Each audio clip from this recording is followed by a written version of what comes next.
por la atención.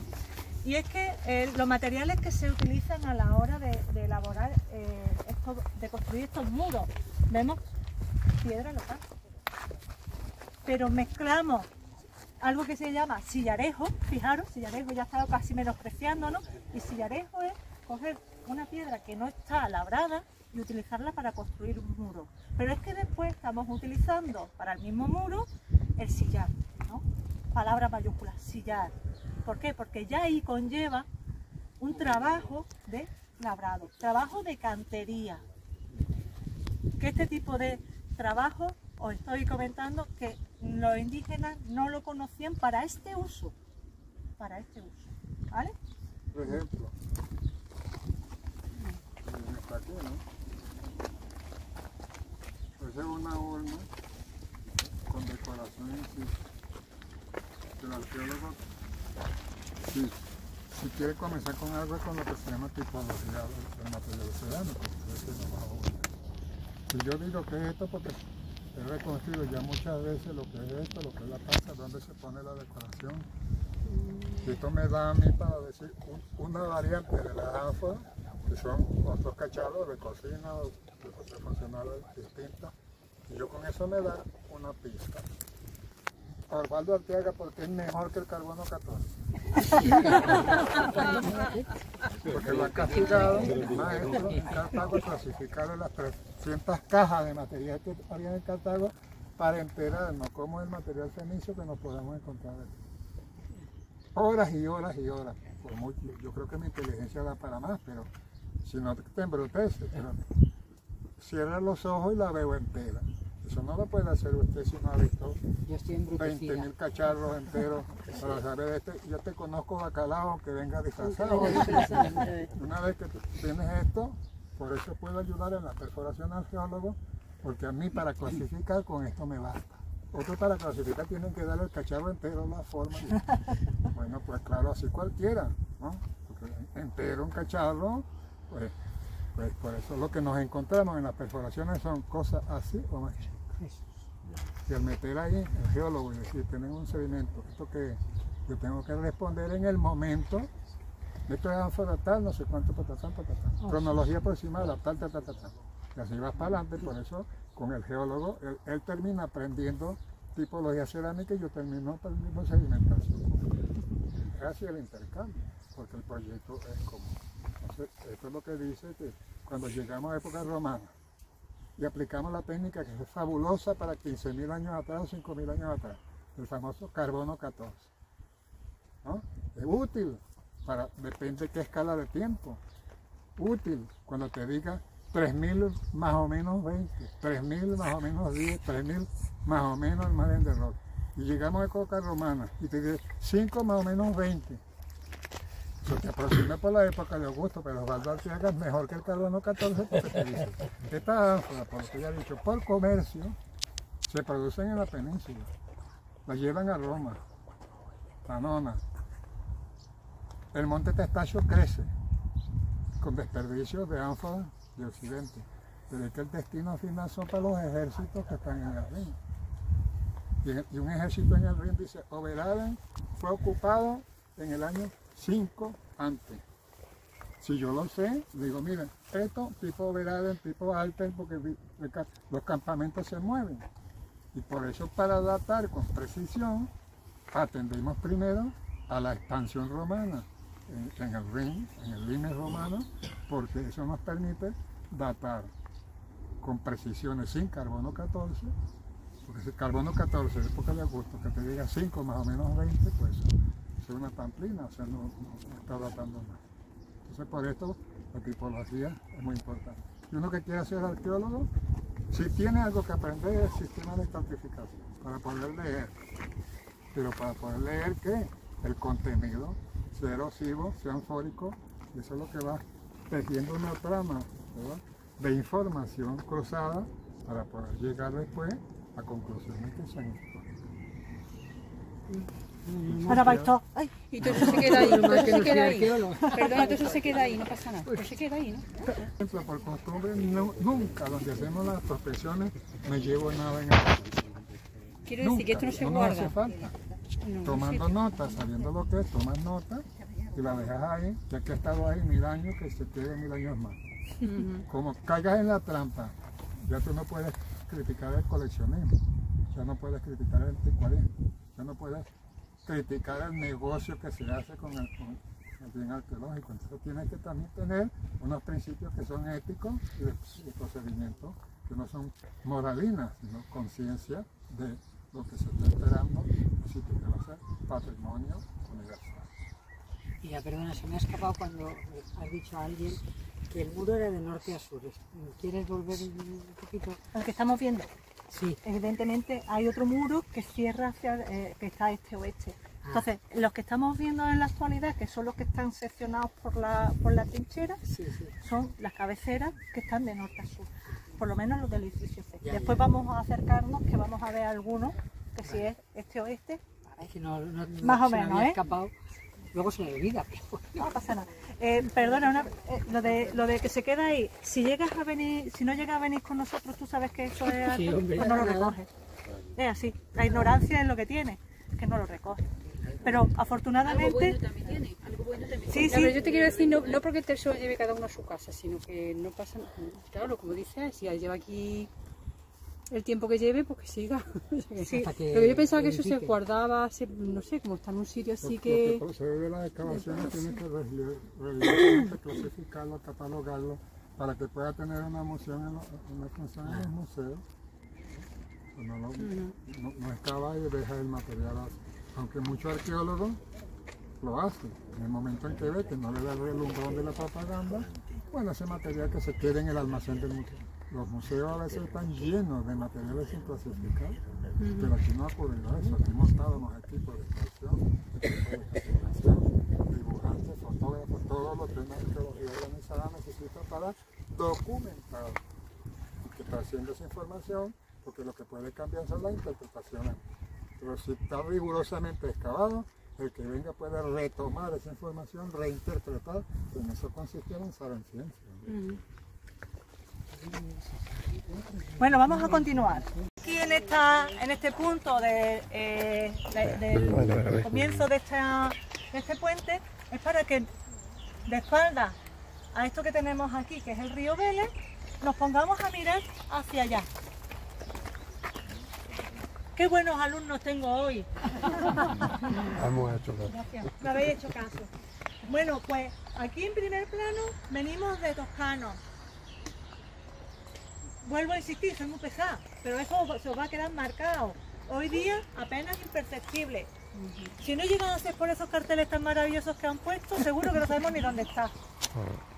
Después, en la trasera, tenemos Cerro del Peñón. ¿Vale? Nos llama muchísimo la atención las canteras, o la cantera en singular. Incluso podemos ver aquí las líneas de extracción de esos sillares que han servido para construir no solo aquí en Toscano, sino en otras zonas de aquí del Bajo Vélez, incluso extensibles hacia otros yacimientos como Morro de Mezquitilla. Pero lo que muchas veces pasa desapercibido y no tenemos en cuenta es que en la ladera, debajo del Toro, se encuentra o se encontró el famoso pebetero, ese jarrito de bronce que se supone que apareció en una tumba. El profesor Osvaldo seguro que nos hablará un poco más sobre esa situación. Y ahí es donde en un momento dado se extiende el urbanismo que parece ser continuaría de Toscano. Vamos a continuar ubicándonos. Aquí a la derecha tenemos Cerro Alarcón, ¿vale? Sí, donde tenemos esta casa tan bonita. En la parte de arriba, está la muralla de Alarcón. La muralla de Alarcón fue botada alrededor del siglo VI, ¿vale? Y está sobre viviendas más antiguas. Es decir, que nosotros nos centramos, o lo que nos llama un poco más la atención, es Toscano, pero que no es solamente ese espacio el que se ocupa, sino que se extiende hacia los cerros más cercanos. ¿Qué es lo que hay en medio? No lo sabemos. Ahora mismo vivienda. Ahora mismo vivienda. En medio, pues no sabemos si hay más barrios, continuidad de urbanismo. El interrogante es grande. El problema se está construyendo, se está actuando. Algunas sí tienen intervención arqueológica de lo que se llama arqueología preventiva, es decir, yo quiero hacer algo, me lo mando a la delegación me autoriza y lo condiciona a una actividad arqueológica. Si la actividad arqueológica es positiva, pues tiene unos condicionantes. Si es negativa, pues tira para adelante. Así. ¿Tira para adelante o se para? No, tira para adelante. Vale. Tira para adelante. ¿Qué pasa? Que bueno, que algunas... La nave esa no es donde están los hornos. No, es que no he llegado. Ah, vale, pues yo me estoy adelantando.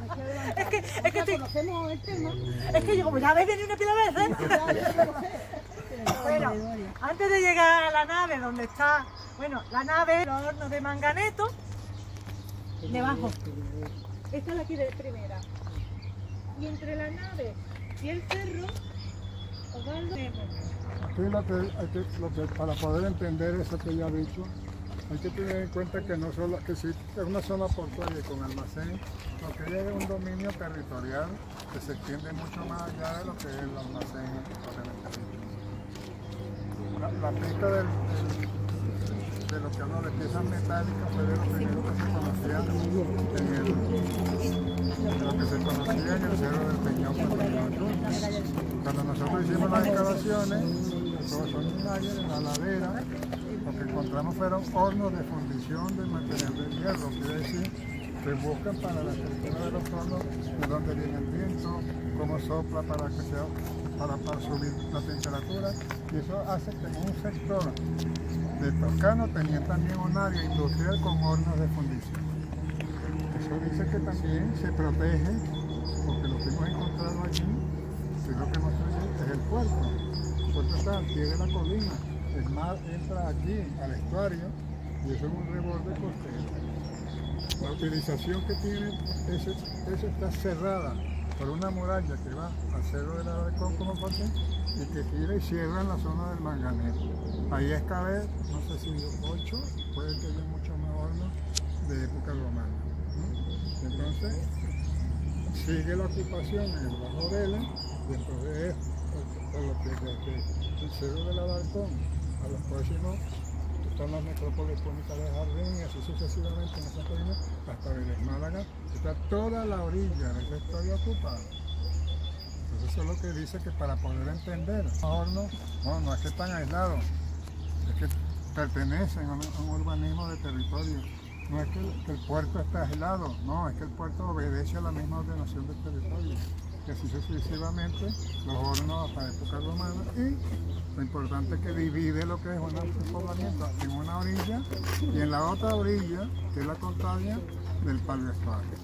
Entonces por eso para mí, en el momento en que hemos datado, que los toscanos se acaban poco más o menos a principios del siglo VI-V, esa precisión, abre la canta, bueno, entonces Maenova no puede ser Venecia.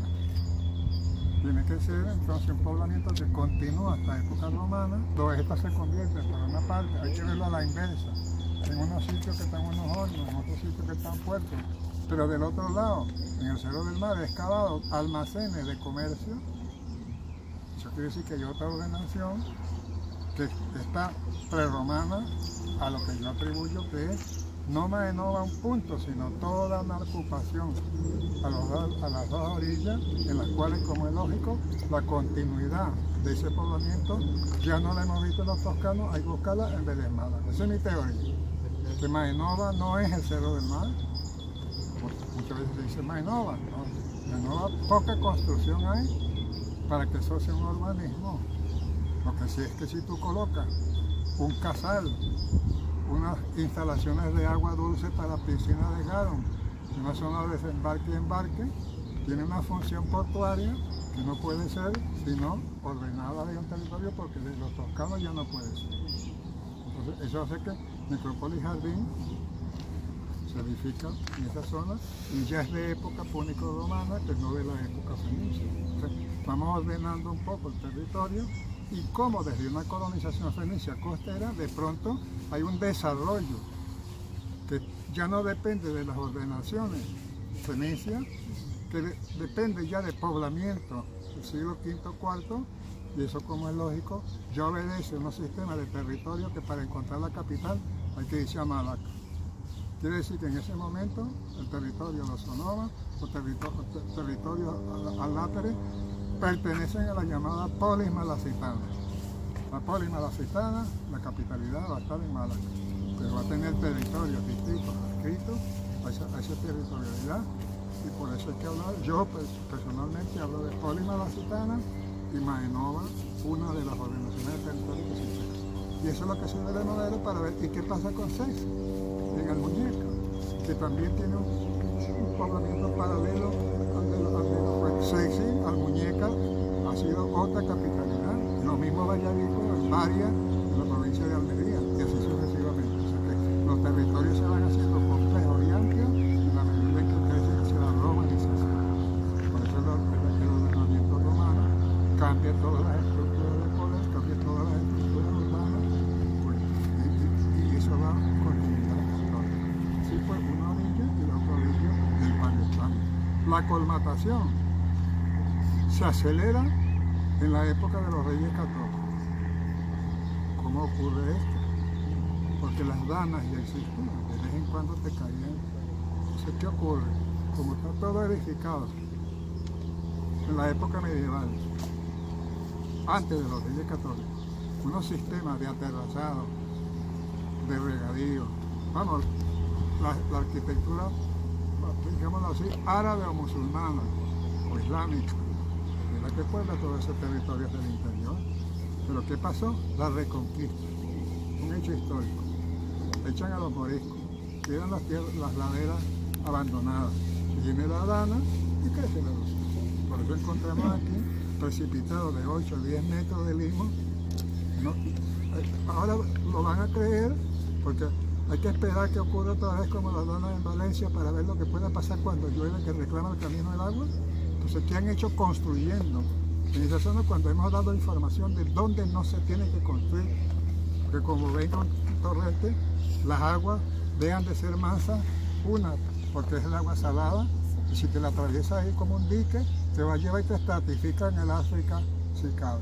Y si el mar reclama su terreno, te pasa lo contrario, te ataca desde el mar, te erosiona, reclama su terreno, y como es lógico, si viene un terremoto y que ocurre en el tsunami que se levanta, son fenómenos previsibles, pero muchas veces han estado acelerados por la acción humana, no por la naturaleza. Entonces, por eso es importante ver lo que es una teoría de estuario, que fue lo que al comenzar aquí dijimos, vamos a ver qué pasa ahora en el río Almanzora, vamos a ver qué pasa.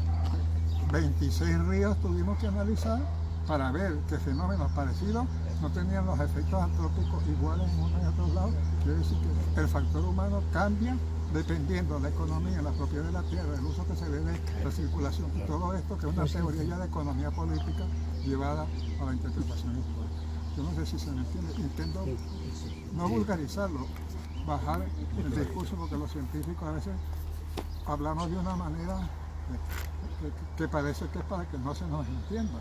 Entonces hay que buscar la manera de contarlo de una manera llana para que poco más o menos la gente reflexione y venga didáctico. El que está siendo muy didáctico.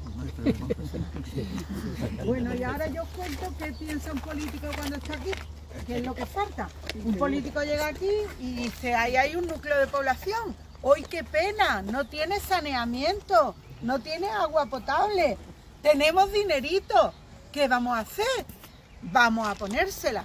Y aquí llega la Sociedad de Amigos de la Cultura, que estamos siempre como la mosca cojonera dando por saco, y decimos que tú le vas a poner saneamiento y le vas a poner agua potable a unas viviendas ilegales, lo que tienes que hacer es tirarlas abajo, porque están dentro del ámbito de Vic, que sabemos que la mayor parte de esas viviendas tienen expedientes de demolición.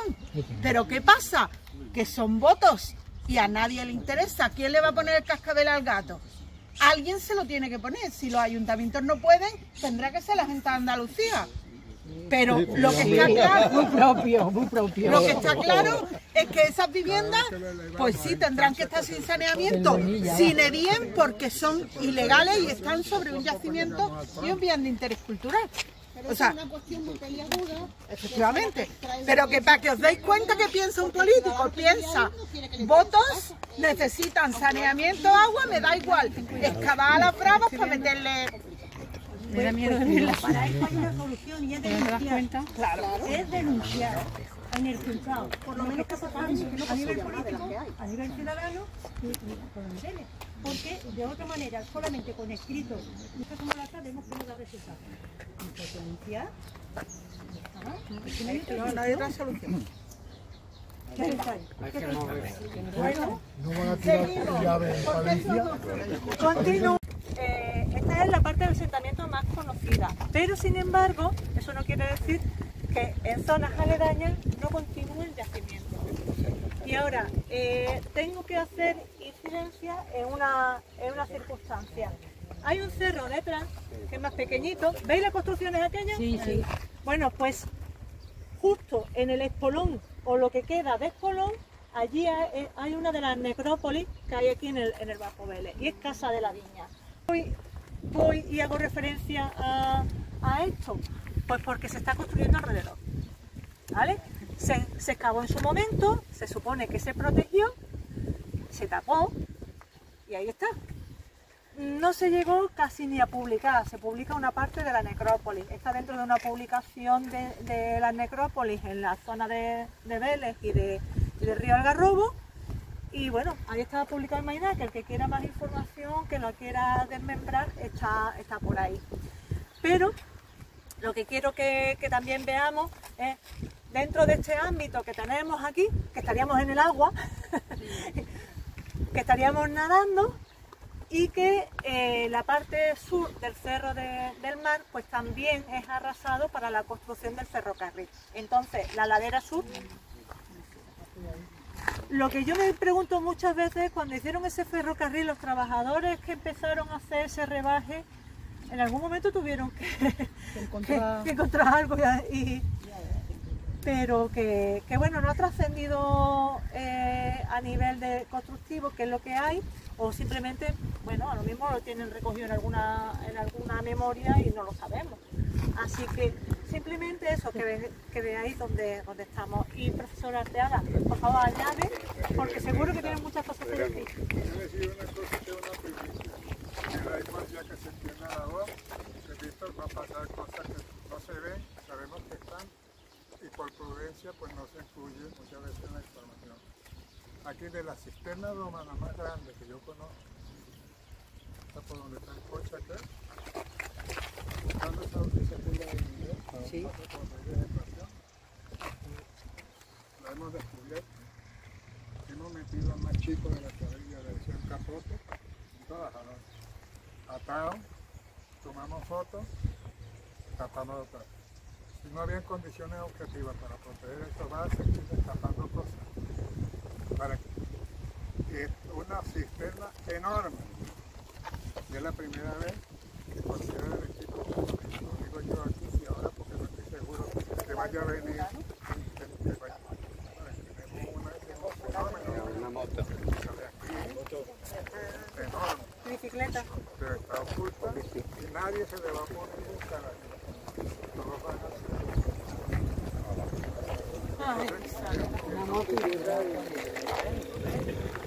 Las edificaciones de zona alta. El profesor Gustav Gammer siguió las excavaciones de la ladera abajo y vio la acometida de agua. Y luego después yo excavé en la parte baja, que ahí encontramos almacenes ya de época romana, no sé mucho, y piscina de salvación. ¿De dónde venía el agua? Pues venía de donde sea, se almacena en la cisterna. Como nadie después se quiso meterse por romano, el primero que lo descartó fue el profesor Nimonte, y buscando a Mainaque pues se polarizó el equipo hacia los portales, porque muchas veces ocurren estas cosas. Entonces no se sigue investigando. Me han dicho que quieren hacer geofísica, y bueno, la geofísica que hagan, pero la geofísica no te data ni te excava ni te... Nosotros aplicamos para poder aproximarnos al territorio técnicas que son vía satélite. Con 5 satélites trabajan antes. ¿Dónde me va a venir tú con un GPS a competir? ¿No? Luego después con vuelos aéreos. Luego después con la geofísica. Luego después cuando tienes esa información vas y excavas porque no vas a ciegas. Entonces todo eso se adelantó como método aquí gracias al apoyo que esas investigaciones tuvieron. Se acabó la leche, ya no hay mamoneo que valga para poder explicar por qué se acabó eso. Porque no hubo el mismo esfuerzo, el mismo apoyo que tuvo desde los años 64 hasta cuando acabaron las excavaciones. Desde el estado actual de cómo está hecho. Pero no porque aquí se haya agotado la investigación.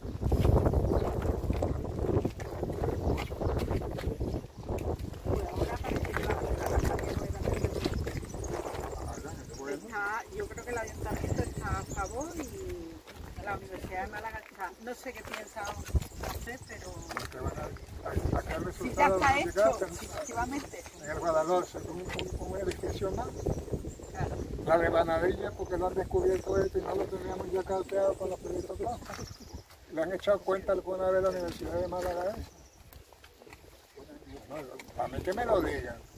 A mí nunca me han invitado a la Universidad de Málaga para que diga algo parecido como lo que estoy diciendo en este puente. Que algo tendría que decir, ¿no? Hombre, debería. Al espolio, estas son las cosas de conciencia. Es que eso muchas veces la pregunta que hace la gente de a pie. Las porque ánforas, no se excava. las ánforas que te digo, se puede producir tanta cantidad de ánforas en una instalación en condiciones. Eso viene de la tipología y viene de aquí también. Yo lo digo, parece que el mundo comienza aquí, no muchas cosas comenzaron. Y tuve la suerte de participar. ¿No?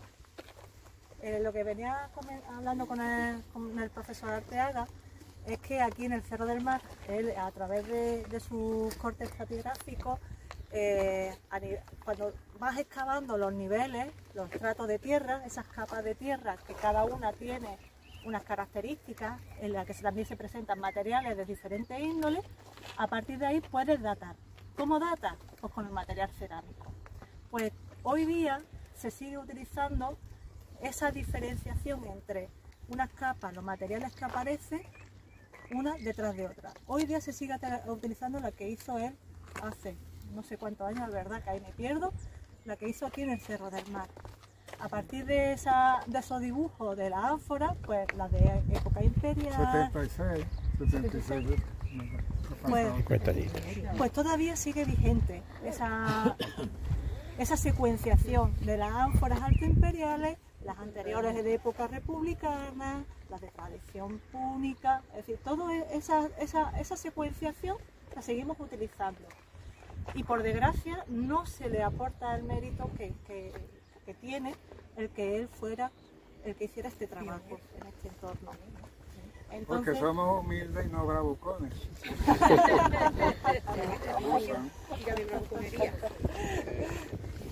Yo hace poco me encontré con una circunstancia, una intervencióncita pequeña, ahí en una zona de Morro Mezquitilla, me encontré con las ánforas y lo primero que hice, digo, bueno, si estoy en Morro Mezquitilla, lo lógico es que me venga aquí a Cerro del Mar, que más o menos salía la época, y vi el paralelo productivo del mismo cacharro que se hace, o bien se hace aquí, o se hace.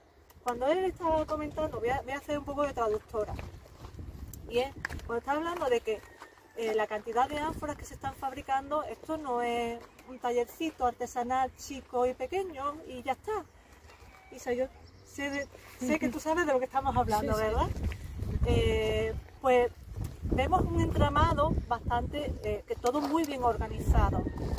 La producción, lo que se está produciendo, salazón, garum, todos esos productos que tienes que exportar a Roma, no es como hoy día que tenemos palés, que tenemos envases de plástico, de lata de vidrio. ¿Dónde tienes que meter ese producto? En ánfora. Entonces, esto es una industria auxiliar, pero que aún así necesita de unas infraestructuras y de una organización muy bien estudiada. yo os animo, ¿habéis hecho alguna vez barro? Dice, tú no me vales. ¿Habéis hecho alguna vez barro? ¿Y el cenicero malo también lo habéis hecho? Vale. Que sería el más gordo de todos. Bueno, pues el cenicero malo lo habéis hecho todo. Pues imaginaros la eficiencia técnica o la destreza que tenía que tener un artesano para hacer una ánfora de esta altura o de diferentes alturas. Pero lo importante es el contenido y la medida. Que estamos hablando de gente que ya tiene sistemas de peso, de espacio, de medida. Para poder llevar eso a un precio, un valor y valor también en moneda, ¿no? Que son reclamados que los romanos lo tienen.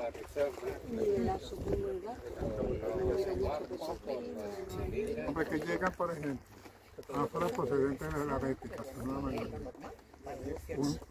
un sello que lo pone el alfarero, donde producen el ánfora, el envase. Eso tiene que estar bajo control fiscal, ¿no? Para que no se envase cualquier. Luego viene a dónde va el destino. Le ponen otro sello.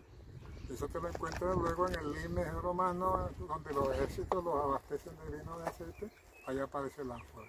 Y la última que he localizado, que es el gran país que clasifica todos los del mundo, pues para que tú veas, pocas cosas habrán visto que encontramos en el Loire, en las salinas de Grandes, que son paralelas como las de Cádiz, pues por primera vez ánforas de Écija, cuños, los títulos y picti que se aparecen porque, o con pintura, todas unas claves para trasiego de vino y aceite en Occidente.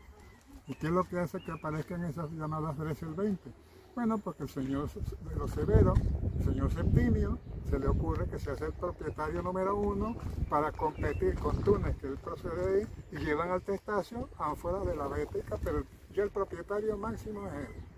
Entonces, como se ve que también hay política de distribución e intercambio, que hay que saber historia para saber entonces por qué son cambios, qué es lo que se acuña, qué poder consular respalda ese comercio, y como es lógico, para meterlo en una escala de pesos y valores y medidas, que es lo que yo estaba diciendo, cómo se tornea con tanta precisión una ánfora de otro tipo del otro tipo. Y eso es lo que hemos conseguido aquí, que la datación cuenta. ¿Cómo? No me salió ningún. Bueno, pues adaptación por la cerámica. Estaba diciendo... el espacio del Limes, eso es la cosa. Tienen la datación gracias a los campamentos. En las fuentes históricas que te vienen bien reflejados, donde están los campamentos, la época, eso está todo. Cuando todo. Tiberio Augusto se cabrean porque le fastidian las legiones ahí en un campamento, pues entonces es relato histórico. Entonces sabemos, verá, en campamento, ¿cuánto duró? Del 5 antes al 5 después. Y no dan margen del tiempo datado, teniendo en cuenta que proceden de aquí, abastecieron. Schulten utilizó el mismo método en Numancia. Los campamentos romanos de Numancia permitieron cierto tipo de tipología. Mira tú si lo conoces, pues cuando excavé el primer horno en Cádiz, ya está. Proceden de este horno gaditano y lo ha utilizado Schulten para abastecer en época de época el sitio de Numancia. O sea, vamos conectando conocimientos, eso es lo que llamo yo conectar para crecer holísticamente. Crecer heurísticamente es revisar el método, buscar estructuras de modelos, comparaciones con modelos fijos para ver cómo van cambiando en el momento en que se mueven, en el tiempo y en el espacio, que es como se mueve la historia. He dicho estas cosas, hay que sumar las cosas teóricas, que es lo que hacen los profesores en la universidad, pero con lenguaje sencillo también, porque si no, no tenemos transmisión. Si hablamos de esta manera y no volcamos ese conocimiento, hay un señor que habla muy guapo y muy listo, pero no conecta. Eso es una cosa, por eso por lo que la difusión es muy importante, porque lo importante es que tú lo comprendas para que tú de la manera que tú lo cuentes lo puedas contar también. Y eso es lo que hace propaganda sana, ¿no? Con conocimiento y crítica constructiva. Es que esto se merece un aplauso.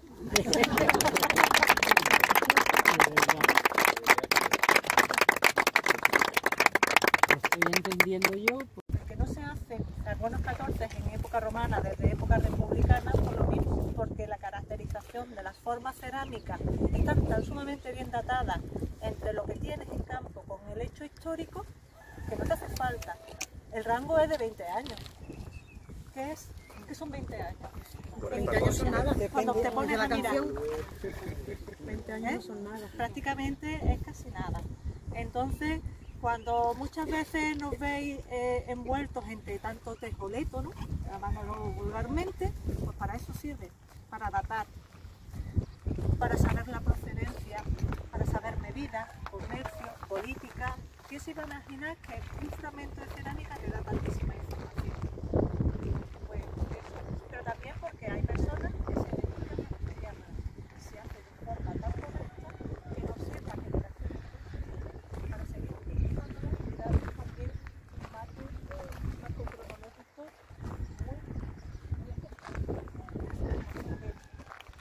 solamente que veáis lo que está quedando de Cerro del Mar, pero que también veáis que también hay estructuras que están aflorando bajo esa capa de tierra que hay sobre el cerro.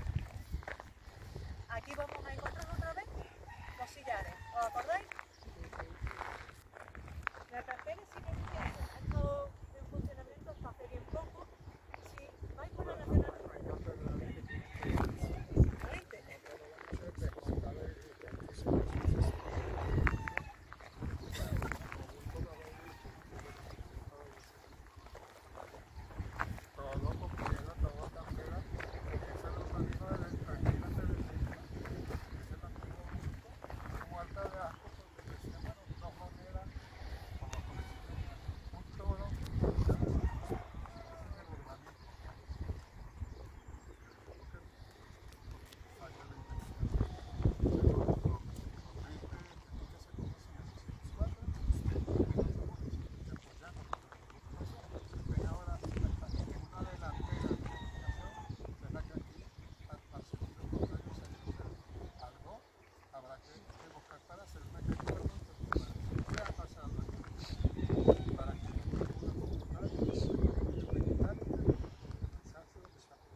porque si no, con la virtualidad no llegamos a ningún lado.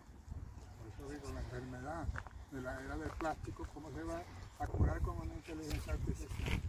Si no pone los condicionamientos básicos para que la inteligencia artificial funcione.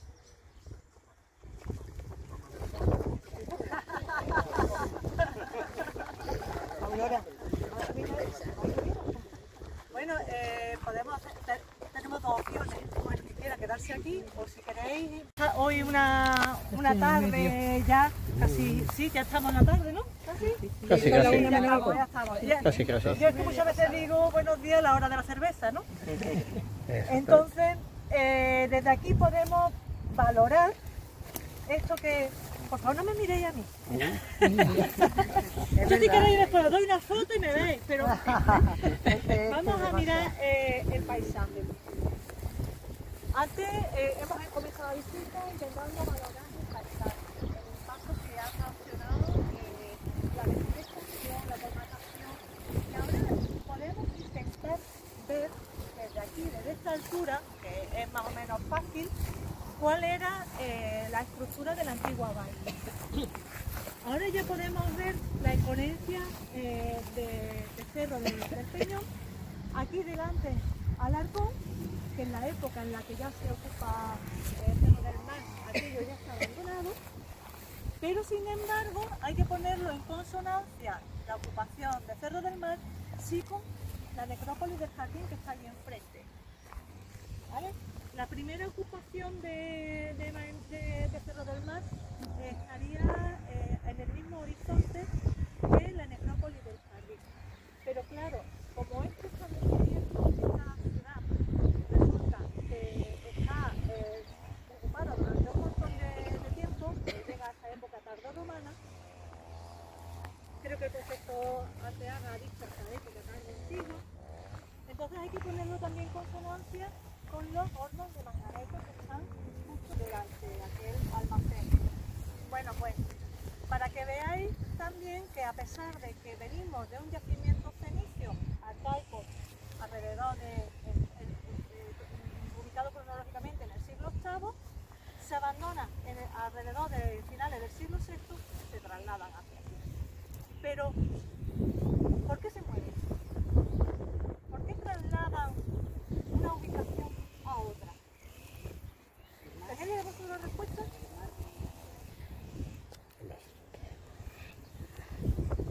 ¿Tenéis la respuesta? ¿Lo sabéis?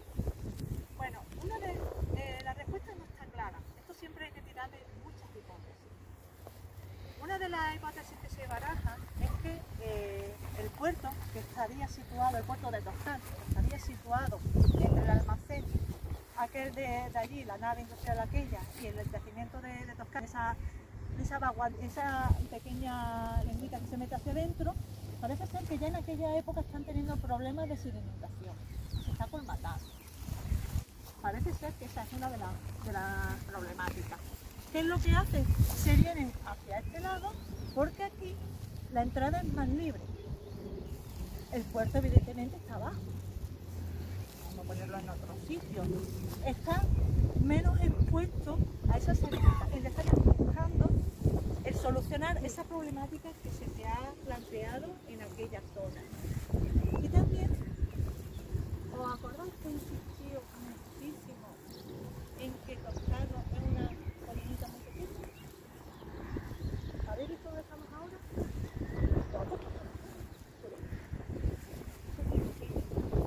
¿Verdad? Bueno, muchas veces este tipo de cuestiones puede corresponder a diferentes situaciones geopolíticas. Cuando llegan los fenicios, hay que molestar lo menos posible a la población indígena porque tengo que comerciar con ellos y tengo ciertos tratados. Esto podría corresponder a que ya se sabe quiénes son unos, quiénes son otros y que ya no hay esa diferenciación. A mí me gustaría que pensarais un poco en nuestras circunstancias aquí en la costa. ¿Cuántos extranjeros hay y desde cuándo? ¿Y cuántas veces nos hemos mezclado? Sí, nos mezclamos. Hay muchos matrimonios de hijos o hijos de hijos que sí al final se terminan casando. Yo recuerdo que cuando yo iba al colegio, nada más que había un tal John Mitchell.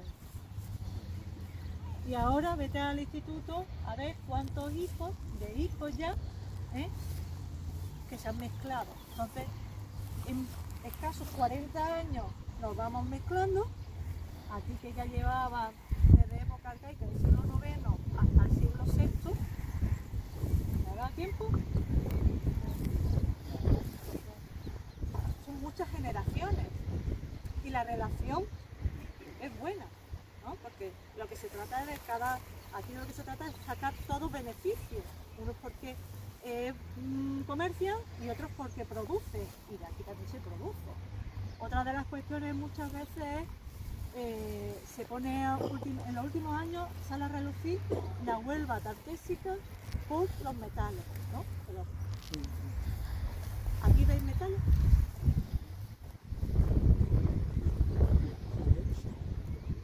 No, se llaman hornos de manganito, pero son de producción cerámica. Aquí veis, aquí hay preeminencia de minería. No quiere decir que no lo hubiera aunque fuera a pequeña escala, ¿vale? Pero aquí realmente lo que se trata es de ocupar un espacio para comerciar. Y ahora, hoy tenemos el día medio nublado, ¿Qué tenemos allí arriba? Arriba, en la sierra. Zafarraya. El boquete de Zafarraya. El paso hacia la Vega de Granada. Sí, muchas veces nos quedamos en el paradigma de los fenicios llegan aquí buscando metales, vale, pero nada más. Nos quedamos en esa puerta o intentamos abrirla y vemos que realmente hay más cosas. Hay que recordar que el profesor Arteaga ha dicho que factorías de salazones llegaron. ¿Cómo llegamos? ¿O cómo llegan? Buscando metales y terminan fabricando, ¿no? Siendo muy frívolo lo que estoy diciendo, porque ya os digo que hay muchos años en medio, hay muchas generaciones, hay mucha mezcla. Sí. Hay que ampliar muchas veces esas miras y salir de lo que nos dicen las fuentes escritas y a nivel de experiencia de campo ver todo ese abanico de posibilidades. Las cuestiones que queda de manifiesto es que Schulte, cuando llega buscando la antigua Mainaque, empieza en el cerro del Peñón, se da de bruces con la existencia de un asentamiento medieval y busca en estos cerros, localiza algunas estructuras romanas, ¿vale? ¿Por qué Schulte viene a parar aquí?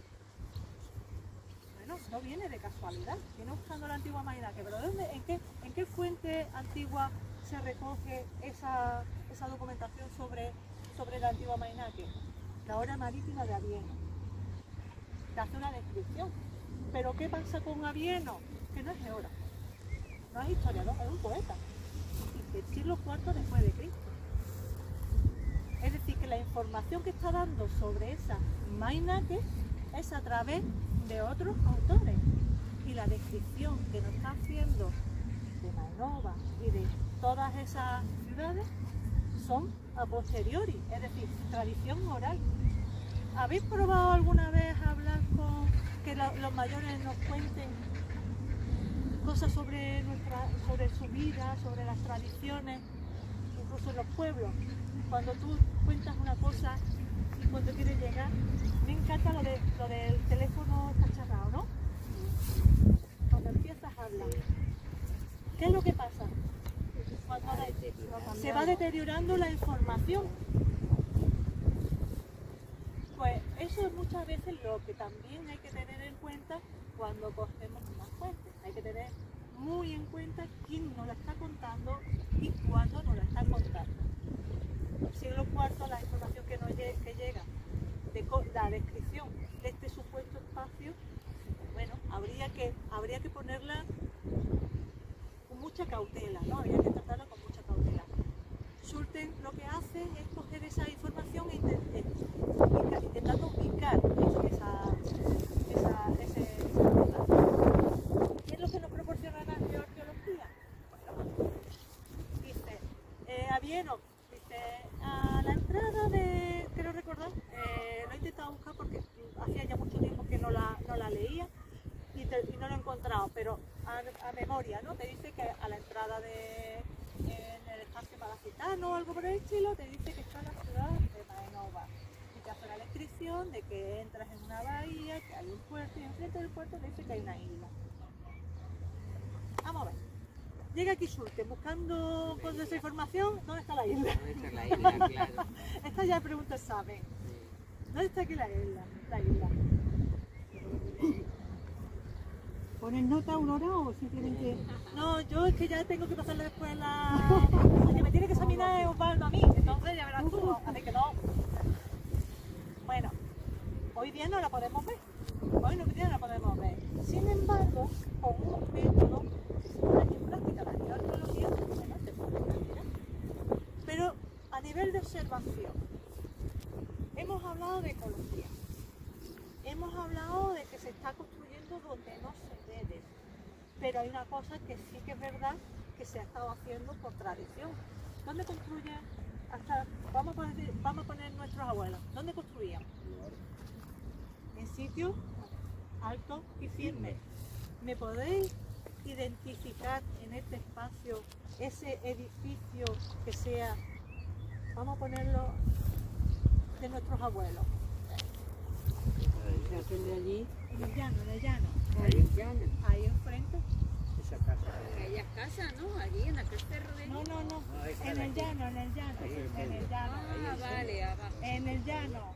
Porque si estoy arriba, aquello no puede ser una isla. Tengo que buscar una vale, isla. que estamos Tengo pensando en la buscar isla, vale, ubicación vale. de una antigua isla que estamos viendo. Bueno, pues esa geoarqueología, y ya corroborado, pues resulta que ahí es donde está la isla.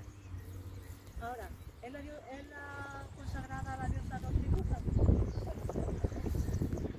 Aquí siempre se lanzan hipótesis, algunas pueden ser confirmadas, otras pueden ser descartadas, o simplemente plantean otros interrogantes. Aquí, muchísimos interrogantes.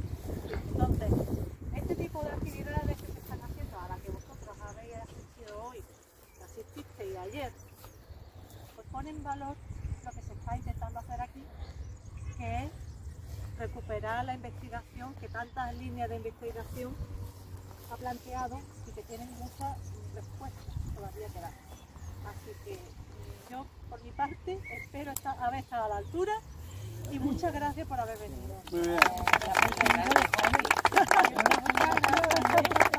No, ya hay otra generación que viene detrás. ¿Fotos de familia?